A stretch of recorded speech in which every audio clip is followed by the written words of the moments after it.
Una relazione con punti molto discutibili, secondo la Presidente della Regione, Deborah Serracchiani, che ha chiesto un incontro al Presidente della sezione della Corte dei Conti. Valutazioni, dice Serracchiani, che poggiano su dati assolutamente incompleti, come quelle sul fascicolo sanitario elettronico e sugli indicatori del servizio sanitario. La magistratura contabile esprime al meglio le sue competenze quando esamina conti e bilanci, conclude Serracchiani, mentre ci sono ambiti come la salute che richiedono specializzazioni diverse o ulteriori.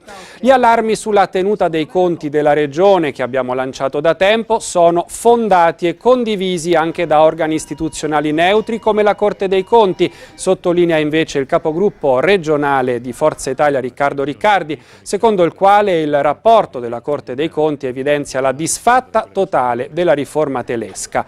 Dal Movimento 5 Stelle l'affondo del consigliere regionale Andrea Ussai. Quello certificato dalla Corte dei Conti è un fallimento, certificato da un rapporto tecnico contestato dalla Presidente della Regione, dice Ussai, con una relazione prettamente politica.